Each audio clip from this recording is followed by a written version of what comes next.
আমাদের আজকের আলোচনার কেন্দ্রে আছে পবিত্র কোরআনের একটি আয়াত। দেখুন, বাইরে থেকে দেখলে মনে হতে পারে এটা শুধু শিশুর পরিচর্যা নিয়ে কথা বলছে। কিন্তু এর গভীরে যখন আমরা যাব তখন দেখব এটা আসলে পারিবারিক অধিকার, দায়িত্ব আর কল্যাণের জন্য একটা সম্পূর্ণ গাইডলাইন। আর অবাক করা বিষয় হলো এটা ভীষণ আধুনিক। ঠিক।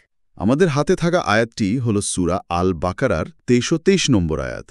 তো আমাদের আজকের লক্ষ্য হলো এই একটা আয়াতের ভেতরে যে গভীর নির্দেশনাগুলো লুকিয়ে আছে সেগুলো বের করে আনা আর বোঝা যে এটা আজকের দিনেও কেন এত প্রাসঙ্গিক। একদম ঠিক বলেছেন।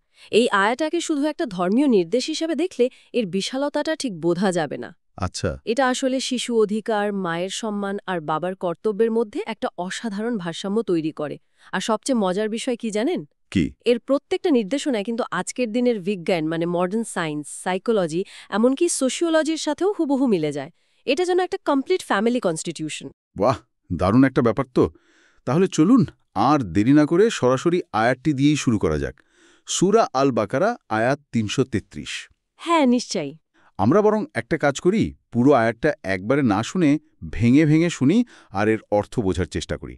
তাতে আলোচনাটা আরও সহজ হবে। খুব ভালো প্রস্তাব। আমি তাহলে আয়াতের প্রথম অংশটি তেলাওয়াত করছি। হ্যাঁ। ওয়াল ওয়ালিদাতু ইউরদিয়ানা আওলাদাহুন্না হাওলাইনি কামিলাইনি লিমান আরাদা আইয়ুতিম্মার রিযা। আচ্ছা, এর অনুবাদটা তাহলে দাঁড়াচ্ছে, মায়েরা তাদের সন্তানদের পূর্ণ ২ বছর দুধ পান করাবে। আর ব্র্যাকেটে বলা হচ্ছে এটা তার জন্য যে দুধ পান করানোর সময়কাল পূর্ণ করতে চায়। এখানকার ভাষাটা কিন্তু খুব নির্দিষ্ট, হাওলাইনি কামেলাইন বা পূর্ণ ২ বছর। কোনো রকম সন্দেহ সুযোগই নেই। একদম। সময়কালটা খুব পরিষ্কার করে বলে দেওয়া হয়েছে। এটা কোনো সাধারণ নির্দেশনা না, বরং একটা আদর্শ সময়সীমা। আর ঠিক এর পরেই আসছে পরিবারের অন্য একজন গুরুত্বপূর্ণ সদস্যের দায়িত্বের কথা। রাইট। আমি পরের অংশটুকু বলছি। বলুন। ওয়ালাল মাউলুদি লাহু রিজকুহুন্না ওয়া কিসওয়াতুহুন্না বিল মারুফ। এবং যার সন্তান অর্থাৎ বাবা, তার দায়িত্ব হল উত্তম নিয়ম অনুযায়ী সেই মায়েদের খাবার ও পোশাকের ব্যবস্থা করা। আমার কাছে এখানকার শব্দচয়নটা খুব ইন্টারেস্টিং লাগছে। কোনটা? বলা হচ্ছে আল মাউলুদি লাহু, যার জন্য জন্ম দেয়া হয়েছে। অর্থাৎ সন্তানের পিতৃত্বের সাথে এই দায়িত্বটাকে সরাসরি জুড়ে দেওয়া হচ্ছে। এটা এমন একটা ব্যাপার যা চাইলেই এড়ানো যাবে না। ঠিক ধরেছেন। এই শব্দচয়নটা আইনি এবং নৈতিক দুই দিক থেকে বিষয়টাকে খুব শক্তিশালী করে তোলে। এরপরে আয়াতটা একটা ভারসাম্যের কথা বলছে, যা আমার মতে এই নির্দেশনার সবচেয়ে সুন্দর দিকগুলোর একটা। আচ্ছা। লা তুকাল্লাফু নাফসুন ইল্লা উসআহা লা তুদাররা ওয়ালিদাতুন বিওয়ালাদিহা ওয়ালা মাউলুদুন লাহু বিওয়ালাদিহি। কাউকে তার সামর্থ্যের বাইরে দায়িত্ব দেওয়া হবে না। মায়ের ক্ষতি করা যাবে না তার সন্তানের কারণে, এবং বাবারও ক্ষতি করা যাবে না তার সন্তানের কারণে। বাহ, এটা তো অসাধারণ একটা ভারসাম্য।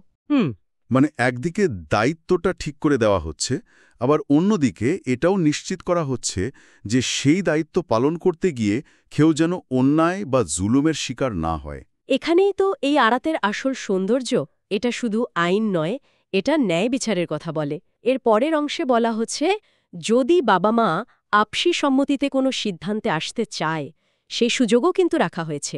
একটা ফ্লেক্সিবিলিটিও আছে। অবশ্যই। শুনুন, فإن أرادا فصالا عن تراض منهما وتشاور فلا جناح عليهما। কিন্তু যদি তারা দুজনে পারস্পরিক সম্মতি ও পরামর্শের ভিত্তিতে ২ বছরের আগে দুধ ছাড়িয়ে দিতে চায়, তবে তাতে তাদের কোনো দোষ নেই। তার কঠোর নিয়মের পাশাপাশি বাস্তবতার নিরিখে সিদ্ধান্ত নেওয়ার সুযোগও আছে। ঠিক। কিন্তু শর্ত হল পারস্পরিক সম্মতি এবং পরামর্শ, একতরফা কোনো সিদ্ধান্ত নেওয়া যাবে না। একদম। এবং সবশেষে যদি অন্য কোনো বিকল্পের প্রয়োজন হয় সেটাও বলা আছে। আচ্ছা। ওয়াইন আরাদতুম আন তাস্তারদিউ আওলাদাকুম ফালা জুনাহা আলাইকুম ইযা সাল্লামতুম মা আতাইতুম বিল মারুফ ওয়াত্তাকুল্লাহা ওয়া'লামু আন্নাল্লাহা বিমা তা'মালুনা বাসীর। আর তোমরা যদি তোমাদের সন্তানদের অন্য কোনো ধাত্রী দ্বারা দুধ পান করাতে চাও, তাতেও কোনো দোষ নেই, যদি তোমরা প্রচলিত নিয়ম অনুযায়ী তাদের প্রাপ্য পারিশ্রমিক দিয়ে দাও। আর আল্লাহকে ভয় করো এবং জেনে রাখো তোমরা যা কিছু করো আল্লাহ তার সব কিছুই দেখেন। হুম তার মানে পুরো ব্যবস্থাপনার ভিত্তিটাই হবে স্বচ্ছতা, সততা এবং আল্লাহভীতি। ঠিক তাই। দেখুন, এই আয়াতটা নাজিলের একটা প্রেক্ষাপটও আছে। ওহ, তাই নাকি? হ্যাঁ, তৎকালীন আরব সমাজে প্রায়ই দেখা যেত বাবা মায়ের বিবাদের কারণে শিশুরা খুব ক্ষতিগ্রস্ত হতো। বিশেষ করে ডিভোর্সের পর মায়েরা সন্তানদের ভরণ-পোষণের জন্য ভীষণ কষ্টে পড়তেন। কারণ বাবারা দায়িত্ব নিতে চাইতো না, তাই তো? একদম, বাবারা দায়িত্ব এড়াতে চাইত। তো এই আয়াতটি এসে মা, বাবা এবং সবচেয়ে বড় কথা শিশুর অধিকারকে একটা আইনি আর নৈতিক কাঠামোর মধ্যে প্রতিষ্ঠা করে দেয়। আচ্ছা, এবার তাহলে আয়াতের প্রতিটি নির্দেশনা নিয়ে আরেকটু গভীরে যাওয়া যাক। হ্যাঁ, চলুন। এই যে পূর্ণ 2 বছর দুধ খাওয়ানোর কথা বলা হলো, এটা এত নির্দিষ্ট করে বলার কারণটা কি? এর পেছনে কি বিশেষ কোনো তাৎপর্য আছে? অবশ্যই আছে। আর সবচেয়ে অবাক করা বিষয় হল আধুনিক বিজ্ঞান এখন সেই তাৎপর্যটা প্রমাণ করছে। তাই নাকি?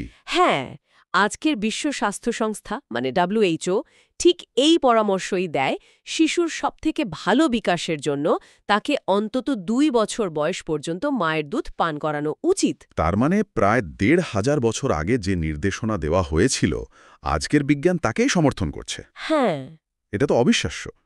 ঠিক কি উপকারিতার কথা বলছে বিজ্ঞান? দেখুন, মেডিকেল সায়েন্স বলছে মায়ের দুধের এমন কিছু উপাদান আছে, যেমন ধরুন DHA, যা শিশুর মস্তিষ্কের বিকাশের জন্য অপরিহার্য। এতে রয়েছে অ্যান্টিবডি, যা শিশুর রোগ প্রতিরোধ ক্ষমতাকে এমনভাবে শক্তিশালী করে যা কোনো ফর্মুলা দুধে পাওয়া সম্ভবই না।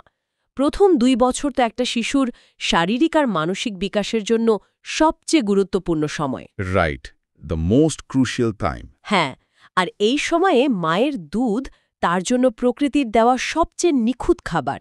তার মানে এটা শুধু পুষ্টি নয়, এটা এক ধরনের প্রাকৃতিক ভ্যাকসিনও বলতে পারেন। বাহ, প্রাকৃতিক ভ্যাকসিন।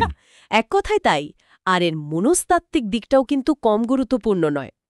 মনোবিজ্ঞানীরা বলেন দুধ পান করানোর সময়ে মায়ের যে শারীরিক সান্নিধ্য, সেটা শিশুর মধ্যে এক গভীর মানসিক বন্ধন বা ইমোশনাল বন্ডিং তৈরি করে। আচ্ছা, শিশু নিজেকে নিরাপদ বোধ করে, আর এই নিরাপত্তা বোধটা তার সারা জীবনের মানসিক স্বাস্থ্যের ভিত্তি করে দেয়। ঠিক। এবার একটু বাবার দায়িত্বের বিষয়ে আসি। আয়াতে বলা হয়েছে মায়ের খাওয়া পড়ার দায়িত্ব বাবার। এটা কি শুধু দুধ পান করানোর সময়কালের জন্য, না। নাকি এর ব্যাপ্তি আরও বেশি? দেখুন, আয়াতটি মূলত দুধ পান করানোর সময়কালকে কেন্দ্র করেই কথা বলছে, কিন্তু ইসলামী আইনশাস্ত্র অনুযায়ী সন্তানের ভরণ পোষণের দায়িত্ব, মানে তার খাবার, পোশাক, বাসস্থান, পড়াশোনা, চিকিৎসা, এই সব কিছুর খরচ সবসময় বাবার ওপর। সবসময়? সবসময়। এমনকি বাবা মায়ের মধ্যে বিচ্ছেদ হয়ে গেলেও বাবাই দায়িত্ব থেকে মুক্তি পান না। আয়াতটি আসলে সেই মূলনীতিরই একটা নির্দিষ্ট প্রয়োগ দেখাচ্ছে আর কি। আচ্ছা, আয়াতে যে ভারসাম্যের কথাটা বলা হলো, মায়ের ক্ষতি করা যাবে না, বাবারও ক্ষতি করা যাবে না, এই নীতিটা বাস্তবে কিভাবে কাজ করবে? ধরুন কোনো বাবার আর্থিক অবস্থা খুব খারাপ, তখন কি হবে? এটাই তো এই আয়াতের অন্যতম শ্রেষ্ঠ দিক। এটা বাস্তবতাকে অস্বীকার করে না। এখানে বলা হয়েছে কাউকে তার সামর্থ্যের বাইরে দায়িত্ব দেওয়া হবে না। এর মানে হল বাবাকে তার আয় অনুযায়ী খরচ করতে বলা হয়েছে। তিনি তার সাধ্যের বাইরে কিছু করতে বাধ্য নন। ঠিক। আবার মায়ের দিকটাও দেখতে হবে। এমন যেন না হয় যে বাবার সামর্থ্য আছে কিন্তু তিনি কৃপণতা করছেন, যার ফলে মা আর শিশু কষ্ট পাচ্ছে, অথবা মা এমন কিছু দাবি করছেন যা বাবার সাধ্যের বাইরে। তার মানে এখানে মূল ভিত্তিটা হলো সততা এবং ন্যায়বিচার। কিন্তু যদি তাদের মধ্যে মতের অমিল হয়, মানে বাবা ভাবছেন তিনি সাধ্যমতো দিচ্ছেন, কিন্তু মায়ের মনে হচ্ছে তা যথেষ্ট নয়, তখন কি করণীয়? এখানেই আসছে পারস্পরিক পরামর্শ বা তাসাউয়ারের গুরুত্ব। আয়াতটি আমাদের শেখাচ্ছে যে পরিবারের সমস্যা আসতেই পারে, কিন্তু তার সমাধান হল আলোচনা, ঝগড়া বা একতরফা সিদ্ধান্ত নয়। রাইট। দুজনেকেই বাস্তব পরিস্থিতিটা বুঝতে হবে এবং একটা মধ্যম পন্থা খুঁজে বের করতে হবে, যেখানে শিশুর কল্যাণটাই হবে মূল লক্ষ্য। মূল কথা হল সন্তানের অধিকারকে কেন্দ্র করে দুজনেকেই কিছুটা ছাড় দিতে প্রস্তুত থাকতে হবে। আর 2 বছরের আগে দুধ ছাড়িয়ে দেওয়ার যে সুযোগটা রাখা হয়েছে, সেটাও তো এই পারস্পরিক সম্মতির উপরেই নির্ভর করছে। একদম। ধরুন মায়ের কোনো শারীরিক অসুস্থতার কারণে দুধ পান করানো চালিয়ে যাওয়া সম্ভব হচ্ছে না, বা অন্য কোনো বাস্তবসম্মত কারণ আছে, হুম। সেক্ষেত্রে জোর করে 2 বছর পূর্ণ করার প্রয়োজন নেই। বাবা মা যদি দুজনেই আলোচনা করে পরিস্থিতি বুঝে একমত হন যে এটাই তাদের ও শিশুর জন্য ভালো, তবে তারা সেই সিদ্ধান্ত নিতে পারেন। এখানে মূল বিবেচ্য বিষয় হল শিশুর কোনো ক্ষতি যেন না হয়। আচ্ছা, আয়াতে ওয়েট নার্স বা অন্য ধাত্রী মায়ের দ্বারা দুধ পান করানোর বিকল্পও তো রাখা হয়েছে। আজকের যুগে এই ব্যাপারটা কতটা প্রাসঙ্গিক? এটা আজও খুব প্রাসঙ্গিক। একবার ভাবুন একজন কর্মজীবী মায়ের কথা, যার পক্ষে হয়তো সার্বক্ষণিক শিশুকে সময় দেওয়া সম্ভব হচ্ছে না। হ্যাঁ, এটা তো একটা বড় চ্যালেঞ্জ। অথবা কোনো মা হয়তো অসুস্থতার কারণে দুধ পান করাতে পারছেন না। সেক্ষেত্রে একজন ওয়েট নার্সের সাহায্য নেওয়া যেতেই পারে। তবে আয়াতটি এখানেও দুটো গুরুত্বপূর্ণ শর্ত জুড়ে দিয়েছে: উত্তম নিয়ম অনুযায়ী পারিশ্রমিক এবং সৎ চুক্তি। তার মানে কোনো ধরনের শোষণ বা বঞ্চনার সুযোগ রাখা হয়নি। একদমই না। সবকিছু হতে হবে স্বচ্ছ এবং সম্মানের সঙ্গে। তাহলে যদি আমরা পুরো বিষয়টাকে এক জায়গায় আনি, এই আয়াত থেকে মূল কোন কোন শিক্ষা আমরা নিতে পারি? দেখুন, কয়েকটা বিষয় খুব পরিষ্কারভাবে উঠে আসে। প্রথমত, শিশুর অধিকার সবার আগে, বিশেষ করে 2 বছর মায়ের দুধ পাওয়ার যে অধিকার, যা তার শারীরিক ও মানসিক বিকাশের জন্য অপরিহার্য। ঠিক। দ্বিতীয়ত, বাবার স্পষ্ট আর্থিক দায়িত্ব। সন্তানের ভরণপোষণ তার উপর একটা পবিত্র আমানত। হুম। তৃতীয়ত, পারস্পরিক আলোচনা এবং সম্মতির সংস্কৃতি। পরিবারের যে কোনো সিদ্ধান্ত, বিশেষ করে সন্তানের বিষয়ে, এটা একার নয়, দুজনের। চতুর্থত, ন্যায়পরায়ণতা এবং ভারসাম্য। কারোর উপরই তার সাধ্যের অতিরিক্ত বোঝা চাপানো যাবে না। আর পঞ্চম? এবং পঞ্চমত, সবকিছুর মূলে থাকবে আল্লাভীতি আর দায়িত্ববোধ। কারণ সবসময় তো আইন বা নিয়ম দিয়ে সবকিছু হয় না, তাই না? সম্পর্কের ভিত্তি হতে হয় বিশ্বাস এবং ভালোবাসা। আলোচনার শেষে এটা খুব স্পষ্ট যে সূরা আল বাকারার এই 233 নম্বর আয়াতটি শুধু 1400 বছর আগের সমাজের জন্য নয়, আজকের এই জটিল সময়েও পরিবার চালানোর জন্য এক অসাধারণ পথ নির্দেশিকা। নিঃসন্দেহে। এটা শিশুর অধিকারকে কেন্দ্রে রেখে মা ও বাবার দায়িত্বকে এত সুন্দরভাবে ভাগ করে দিয়েছে, যা একটা সুস্থ ও স্থিতিশীল পরিবারের ভিত্তি স্থাপন করে।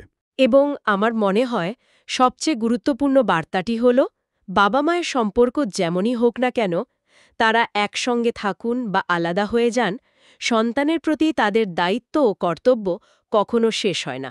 সন্তানের অধিকার সবসময় অটুট থাকে। সব সময়। এই একটি আয়াতে একটি শিশুকে সম্ভাব্য সব ধরনের পারিবারিক সংঘাতের ক্ষতি থেকে সুরক্ষা দেওয়ার জন্য যথেষ্ট।